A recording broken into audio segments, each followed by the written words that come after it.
જે ભગવાન સર્વત્ર છે અને જે ભગવાન અનંત કાળ સુધી છે.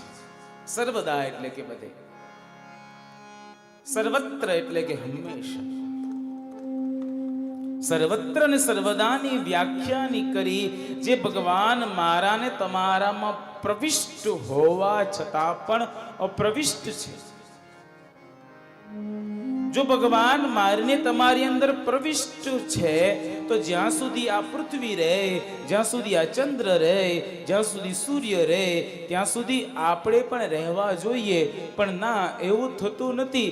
ભગવાન આપણી અંદર હોવા છતાં પણ આપણી અંદર નથી, અને આપણે ભગવાનની અંદર હોવા છતાં પણ આપણે ભગવાનમાં નથી. બહુ કોન્ટ્રાડિક્શનરી વાત છે આ.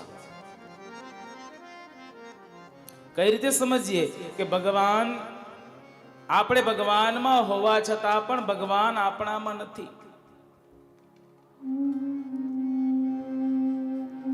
સુવર્ણ હોય, એ સુવર્ણનું એક નેકલેસ બનાવવામાં આવે. નેકલેસમાં ખબર પડે ને, ગળામાં પહેરવાનો. જો કે બહેનને તો ખબર પડે જ ને, કારણ કે શોપિંગ કરવા જોવે. અમારા એક મહાપુરુષ કહે કે જ્યારે નવા લગ્ન થાય ને, એ નવ દંપતીએ જે પોતાની પત્ની હોય, એ પોતાની પત્નીને કોઈ દિવસ ભગવાન વિષ્ણુ નારાયણના મંદિરે તો ન જ લઈ જવા. શા માટે? કારણ કે ભગવાન વિષ્ણુ નારાયણના મંદિરે લઈ જઈએ તો ત્યાં માં લક્ષ્મીજી બેઠા હોય, ભગવાન નારાયણ બેઠા હોય, અને ભગવાન નારાયણ અને માં લક્ષ્મીજીને હિરણ્ય વર્ણામ લક્ષ્મી સુવર્ણ રજતસ્રજામ પ્રભુ ચંદ્રામ હિરણમયીમ લક્ષ્મી જાત વેદો મહાવહ. એ લક્ષ્મીજી અને ભગવાન નારાયણને પસંદ છે એ શું? તો સોનું. એને સોનું ગમે. એટલે જ્યારે નવ દંપતી લગ્ન કરીને જાય અને માં લક્ષ્મીજી બાજુમાં હોય ને સુવર્ણનો હાર પહેર્યો હોય ને ઓલી નવી પરણેલી સ્ત્રી જોવે પોતાના પત્નીને કે મને આવો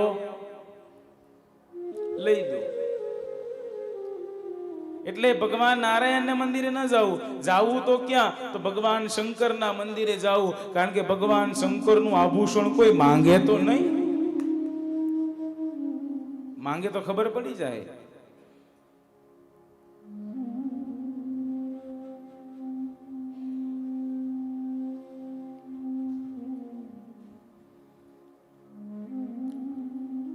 એના માટે નવ દંપતીએ ક્યારે લગ્ન કરી અને ક્યારે એને ભગવાન નારાયણના મંદિરે ન લઈ જાવ. લગ્ન થાય ને એટલે અહીંયા મલ્લિકાર્જુન મહાદેવ આવજો. ને સાહેબ, આ મલ્લિકાર્જુન મહાદેવ જે વ્યક્તિ અહીંયા રડતો રડતો આવે ને, મારો દાદો એને જોડી ભરીને અહીંયાથી મોકલે છે, એમાં કોઈ શંકાને સ્થાન નથી. કેટલા વર્ષોનો અનુભવ, 863 વર્ષ જૂનું આ મંદિર છે. કેટલા? 863 વર્ષ જૂનું. જ્યારે હું અને તમે નહોતા ત્યારે આ દાદો હતો, આજે હું અને તમે છે ત્યારે આ મલ્લિકાર્જુન મહાદેવ બેઠા છે.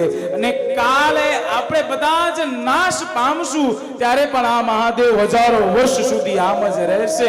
વો જોકા ક્યો બના